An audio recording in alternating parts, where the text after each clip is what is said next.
The sun burned high over the alien marketplace. Strange smells filled the air, spices, sweat, smoke, and something rotten. Dozens of species walked, traded, shouted. Some laughed, some argued, some stole. No one cared about the weak. No one. Looked at the ground, except her. She crawled, her arms shook with every inch forward. Her legs were gone, cut off long ago, the stumps hidden by dirty cloth. Her skin was thin and dry, her silver hair tangled and filled with dust, her back bent under the weight of the world. But no one helped. No one even offered a drop of water. Instead, they laughed. Look at her. Still alive? A crawling slug. She should be dead. She smells worse than a dead Brock beast. Some aliens tossed stones near her. Others stepped close, just to kick dust in her face. Her eyes didn't rise. She just kept moving, dragging her body past the merchant stalls, one hand pulling forward, the other holding a rusty metal bowl. No one gave her a single coin. Then a voice said, "Move that trash away. It's bad for business." The market guard kicked her side. Not hard, but enough to push her over. The bowl rolled away. A few coins she had managed to collect spilled across the ground. Aliens laughed again. She didn't cry. She just pulled herself up slowly and tried to crawl after her bowl. That's when he saw her. He stood tall and still in the shadow of a building. A human male. Strong, broad shoulders, dark brown eyes. Dusty armor marked him as a soldier, maybe. Retired, maybe just passing through. He had a bag on his back and a worn cloak on his shoulders. He said nothing. Just watched. His hand slowly tightened into a fist. The alien girl, her name was Zira, though no one had spoken it in years, finally reached the bowl. Her hand trembled as she grabbed it. Her fingers were bleeding from crawling over sharp stones. She pulled the bowl close, then lowered her head. Just a little more, she thought. Maybe someone will give a crust of bread. But then she heard heavy footsteps, different from the others. Steady, calm, not rushing. Not afraid, she looked up. The human was walking toward her. The marketplace grew quiet around them. Traders paused. Guards narrowed their eyes. Whispers floated in the air. What's he doing? Maybe he's drunk. Stay away from her. Human, she's cursed. The human kept walking. Step by step, across the market street, toward the broken girl in the dirt. Zira's hand shook. She tried to move back. "No," she whispered. "Please don't hurt me." But he didn't lift his boot to kick her. Instead, he knelt. Her eyes went wide. She blinked, unsure if she was dreaming. He was close now, close enough for her to see the scars on his face, the tired lines around his eyes. He looked at her like she mattered. Then he asked softly, "What's your name?" She stared. Her lips opened, but no words came. No one had asked her name in years. Guards shouted from behind, "Step back, human. Don't touch that filth." One of the guards reached for a baton, stepping forward fast. The human didn't move. Zira looked up at him. Again, she saw something strange in his face. Not fear, not pity, something stronger. Something warmer. She whispered, voice dry and cracked. "Zira." The guard raised his baton. "Final warning, human." The human turned his head slightly and said coldly, "Try it." The guard stopped. The crowd watched in silence. The human turned back to Zira, gently. He reached into his bag and pulled out a small bottle of clean water. He uncapped it and held it out. Zira stared at it like it was a miracle. Her hand moved slowly, carefully, as if afraid it would vanish. Her fingers touched the bottle. He didn't pull it away. She drank. It was the first clean water she'd tasted in weeks. Her throat ached. Her eyes burned with tears, but she wiped them fast, embarrassed. "Why?" she asked. "Why help me?" The human looked at her. His voice was calm, because someone should have long ago. He stood up. Then, without asking, he gently lifted her from the ground, his arms strong but careful. Like she was something fragile. The crowd gasped. Double quotes, no one touches her. He'll catch her disease. He's mad, but the human ignored them all. He looked straight ahead and walked toward the edge of the market. Zira's body trembled in his arms, but her eyes never left his face. She didn't understand why he helped. She didn't know who he was, but for the first time in her life, someone carried her without hate. Zira had never been held before, at least not like this. Her body was weak, thin, and cold. But inside his arms, for the first time, she felt weightless. The pain in her limbs didn't vanish, but for a moment, it didn't matter. The human's heartbeat echoed in her. Ear. Steady. Strong. Real. The wind brushed past her face as he carried her through the outer streets. Most people turned away. Some watched in disgust. A few even spat at the ground as he passed. But the human didn't slow. He didn't speak, and he didn't let her go. She glanced up at his face again. No fear, no regret. Just quiet determination. Where are you taking me? She finally whispered, voice rough like broken glass. He answered calmly, somewhere safe, somewhere you can rest. She didn't believe such a place existed. They arrived at a small shelter built from crashed starship parts and stone slabs, nothing fancy, but it had a roof, walls, and a door. It stood alone outside the main colony wall near the old wreckage fields. Inside, it was quiet, dusty, but clean. He laid her gently on a folded blanket, then knelt beside her and opened his bag again. Zira watched, confused. No one had ever gone this far before. No one had even looked at her without fear or hate. Who are you? She asked. Name's Luke, he replied, pulling out a heating pack and sliding it under her blanket. Why are you helping me, Luke? She asked again, eyes narrowing. I'm not useful. I can't even walk. He looked at her seriously, then said, that's not what makes someone worth saving. She blinked. No one had ever said something like that to her. Not even her family before they'd thrown her out. Outside, night began to fall. A pale moon rose above the silent wreckage. Stars blinked over the dark sky. Luke handed her a protein bar and half a loaf of dried bread. She stared at it, then slowly took a bite. Tears rolled down her cheeks. Not because the food was delicious, but because it was the first full meal she'd had in weeks. Maybe longer. She couldn't stop shaking. Luke didn't comment. He just handed her a flask of warm broth. Zira swallowed hard, then asked quietly, do you know what I am? He nodded. I know you're from House Veltan, one of the old noble families. They lost everything in the war. You lost your legs in that attack on the embassy dome, didn't you? Her eyes widened. How do you know all that? Luke gave a small smile. I was a soldier in that sector. I saw the explosion from my unit's camp. Reports said no one survived. I did, she whispered. Barely. She looked down at the remains of her legs wrapped in cloth and shame. My family thought I was ... cursed. They said I was half dead, not worth healing, not worth feeding. They abandoned me at the edge of the capital ruins.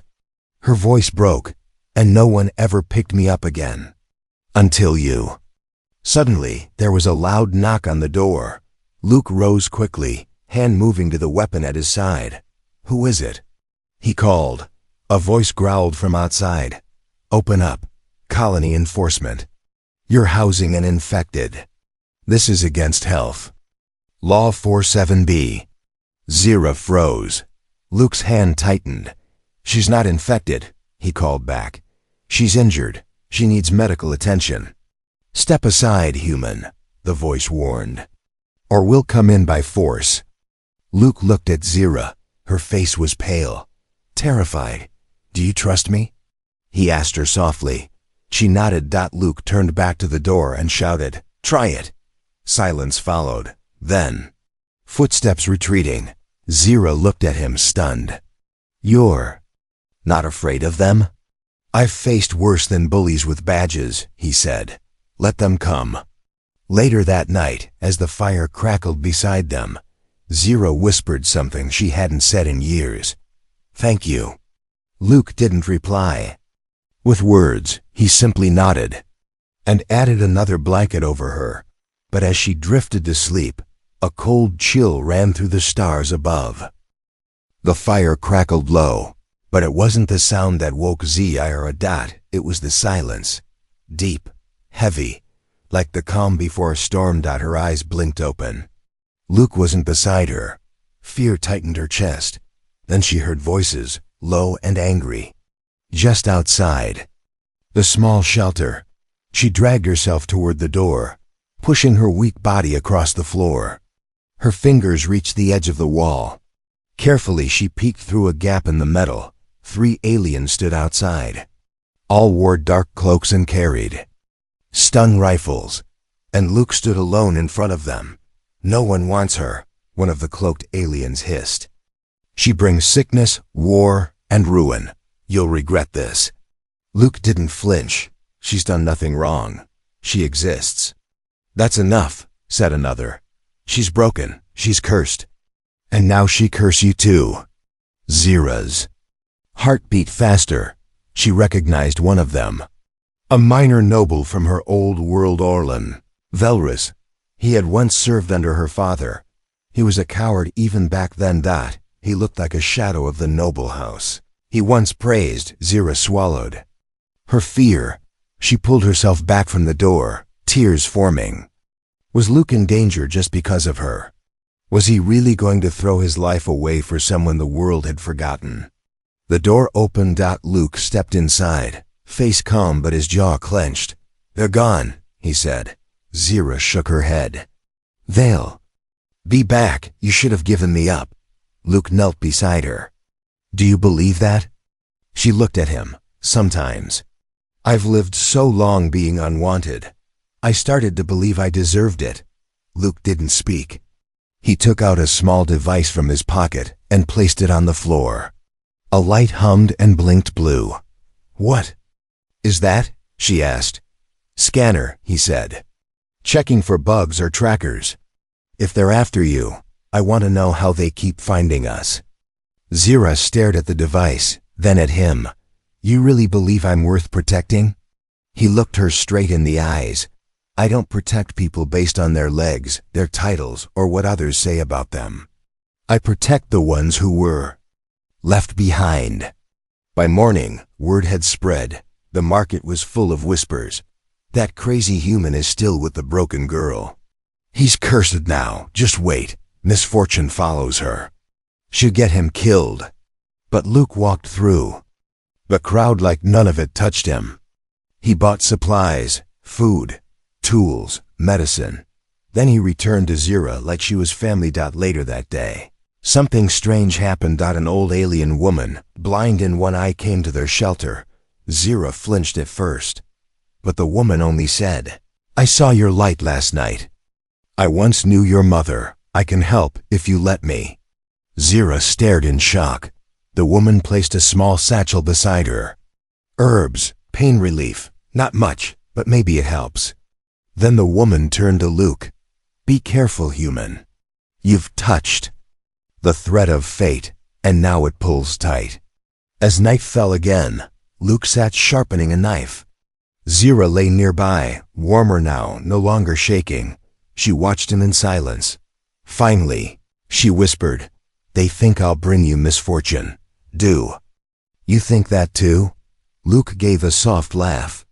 "Zira, I've fought pirates in zero gravity, survived firestorms, faced beasts with teeth bigger than my head." He looked at her. You're not misfortune. You're the reason I'm still standing." Zira didn't know what to say. No one had ever seen her like this before. Not as a burden, but as something important. Zira woke up gasping for air. Her body was shaking. Sweat ran down her back. Her fingers gripped the blanket tightly. A nightmare, but it didn't feel like a dream. It felt real. In the nightmare, the stars above her turned black. Her family stood behind her, whispering that she was broken. Then, shadows pulled her into the ground. She looked around.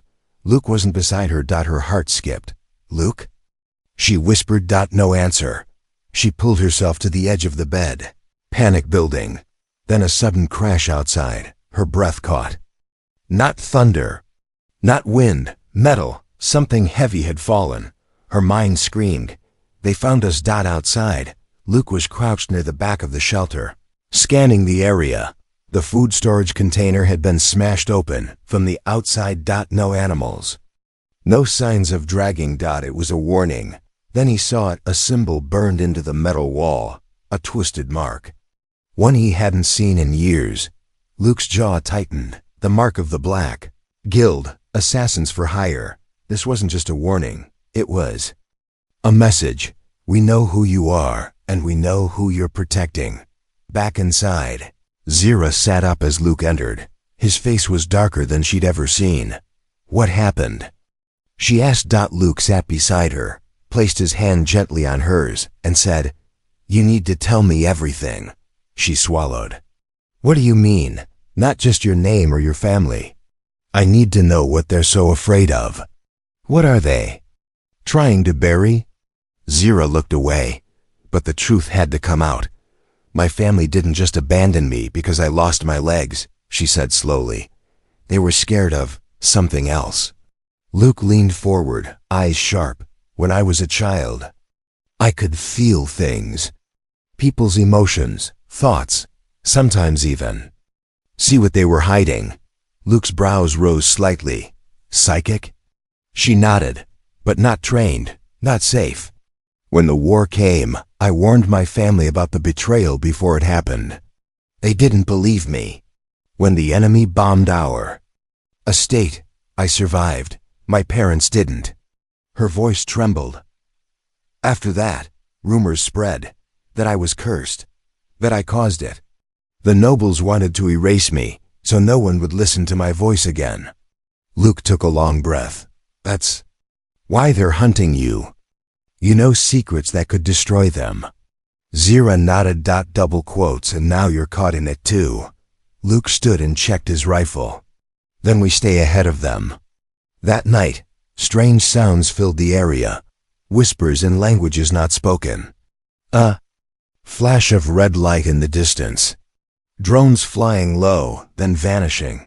Luke stayed awake, eyes on the door, weapon close. Zira stayed quiet, her mind spinning. She had been rejected, thrown away, forgotten.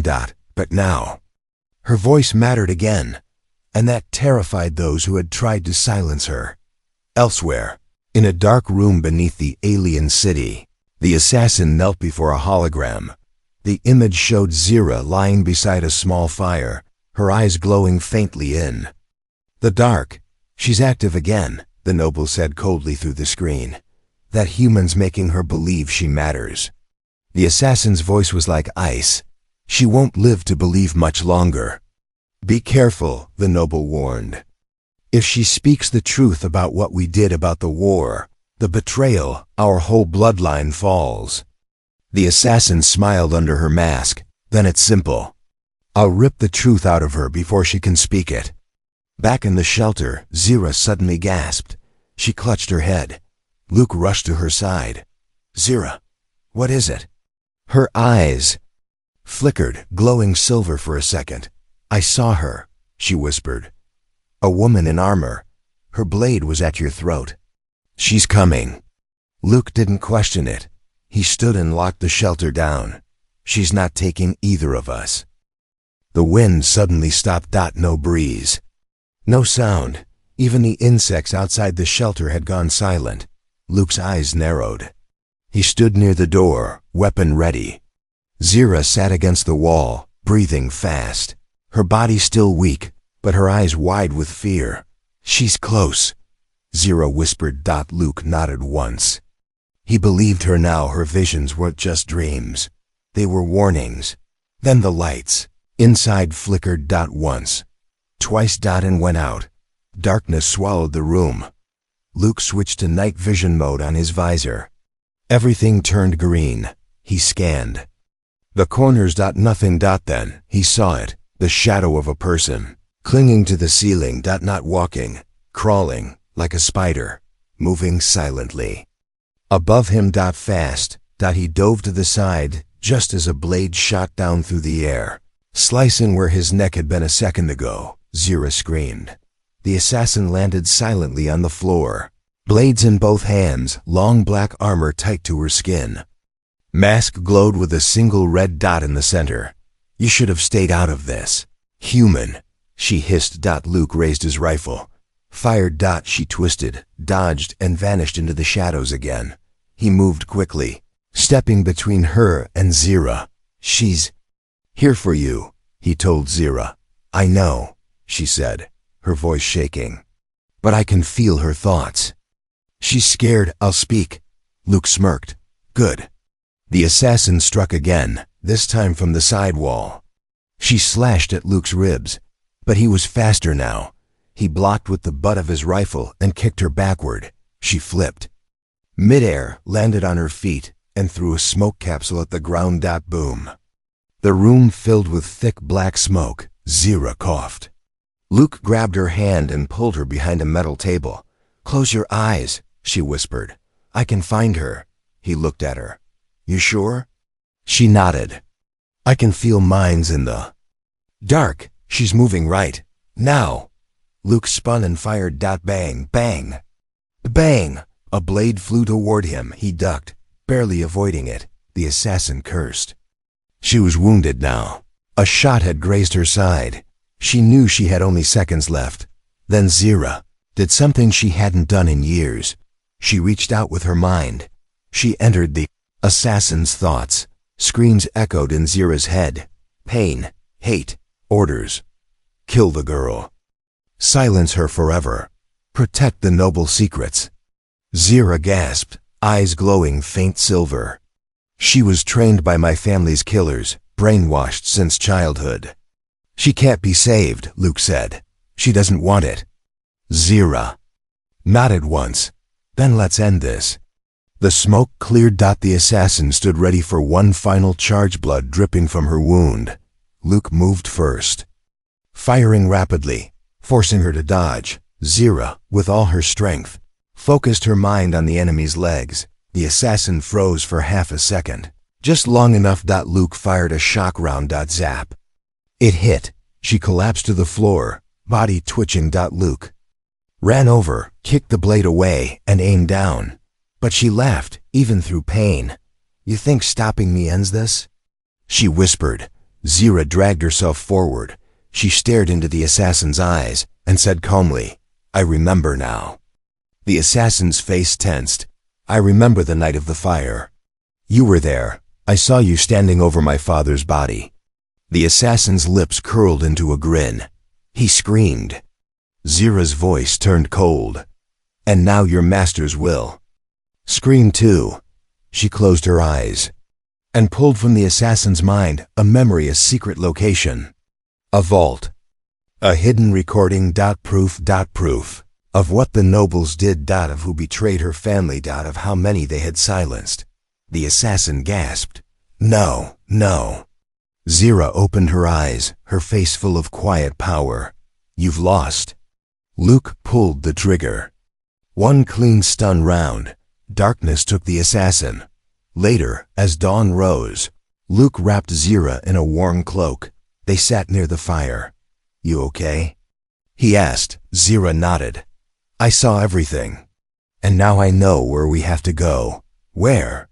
She looked toward the far mountains. There's a place my family tried to erase. A vault buried in the ruins of our old home. The truth is there. If we reach it, the galaxy will know what really happened. Luke stood. Then that's our next move. Zira reached up and touched his hand. Thank you for not leaving me. He smiled. You carried a truth they feared. Now let's make them listen. Asterisk. The sand shifted beneath the wheels of the hovercart. Zira lay inside it, wrapped in old blankets. The wind brushed her silver hair, and the cold morning air stung her face.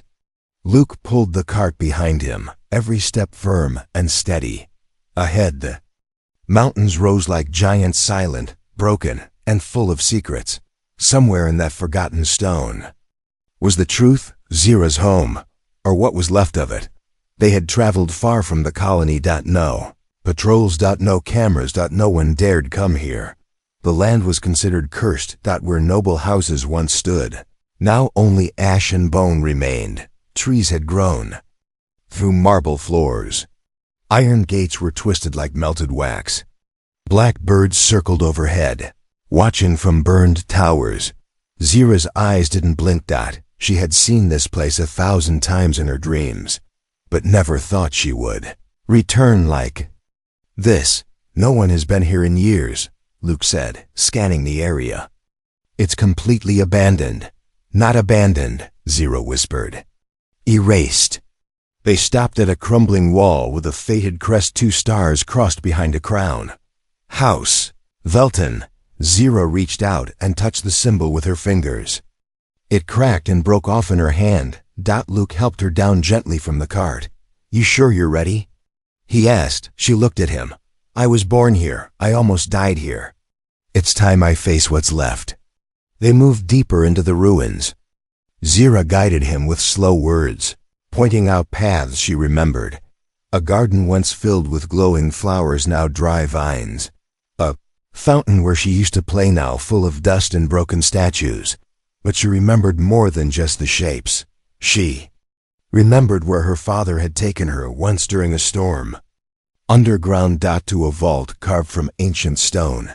He had whispered to her, one day, if we fall, this place will tell the truth. They found the stairs hidden beneath a fallen statue. The path was blocked with rubble, but Luke cleared it with his gloves and a cutting tool. Cold air rushed up from the darkness below. Luke helped Zira onto his back and began the climb down. Step by step. No light. No sound, only the beating of 2 hearts. At the bottom, they found a sealed door. Symbols lit up as Zira approached. Her hand trembled as she pressed her palm to the center. It scanned her. Approached. Her hand soft chime echoed. Access granted. The door opened with a heavy groan. Inside, a small chamber, glowing with ancient light panels. In the center stood a device, old, dusty, but humming with power. Zira looked at Luke. This is it. She reached out and activated the console. A hologram appeared. Her father, alive, smiling, proud. Zira, the message began. If you are hearing this, then they tried to erase us. But you survived. And that means you are stronger than they ever believed. Tears ran down her face. Her father's voice continued. This vault contains the names of those who betrayed House Veltan, the secret deal with the enemy. The lies told to the council. They made me silent, but they cannot silence you. Luke stepped forward, looking at the data screen. This is more than proof. It's a weapon. Zira nodded. And they'll do anything to destroy it. Suddenly alarms blared. The hologram flickered. Luke spun around. What is that? Zira's face went pale. They tracked us. Outside. Above the ruins, ships roared through the clouds. Black guild fighters, elite nobles, and a giant carrier, dropping troops fast. They weren't coming to arrest. They were coming to burn everything. Luke grabbed the data core and slipped it into a secure slot in his armor. We move, now. He picked Zira up and sprinted for the stairs. Explosions shook the ground as the first bombs hit the surface above. The vault trembled. Stone cracked. They burst into the open, just as enemy forces landed near the garden ruins. Dozens of them. Too many. Zira looked up at the sky, eyes burning bright. I won't run anymore. She closed her eyes, and her mind reached out. The ground was shaking, but not from bombs. Not from ships. From her. Zira stood for the first time since her legs were taken. Not by magic. Not by miracle. But by will. The old neural exosuit hidden in her family's vault had locked around her body. Ancient tech, long forgotten, had read her DNA and fused to her spine. With every breath, it learned her pain and gave her strength. The glowing silver lights along the suit's frame pulsed in rhythm, with her heart.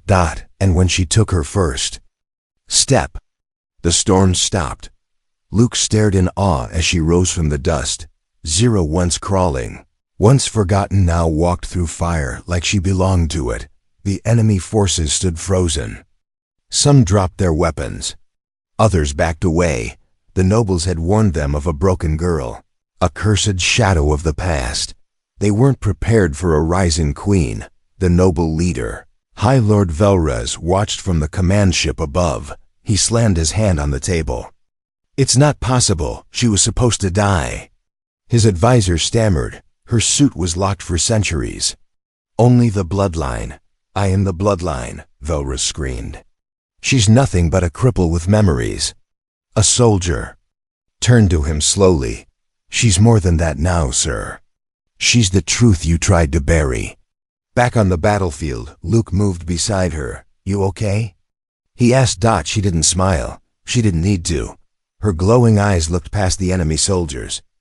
"To them, I was trash," she said. "To you, I was worth saving." She turned toward the enemies and raised her voice. "I give you one chance. Drop your weapons, leave, or history will write your names in ashes." No one moved. Then one soldier, a younger alien, dropped his rifle. Then another. Then 5 more. Velrez watched from above in horror as his army shattered, not from fear of death, but from belief in her. But he wasn't finished yet. He hit the final command: launch it. The last bomb, a ship-based plasma missile aimed straight at the ruins. And Zira, Luke's visor, picked it up. "Incoming, big one." Zira's hands clenched. And for the first time, she didn't hide her power. She faced the sky, eyes burning with light, and screamed. The missile streaked through the clouds, and then stopped. Mid-air. Held by invisible force. Zira's body shook. Blood ran from her nose. Luke moved toward her. "Zira, you'll kill yourself. I'd rather die standing than crawl ever again." With a roar, she redirected the missile straight into the command ship. The skies exploded in fire. The noble's flagship shattered into flaming debris, and the world went quiet. Later, as the sun broke over the ruins, Zira stood at the gate of her home. The soldiers who once hunted her now stood at attention, not as enemies, but as witnesses. Luke walked beside her, armor scratched, face dirty, but smiling. "They'll come again," he said softly. She nodded. "Then we'll be ready." "What now?" Zira looked toward the stars. "Now I speak. Now I show the galaxy the truth, and maybe, just maybe, we build something better."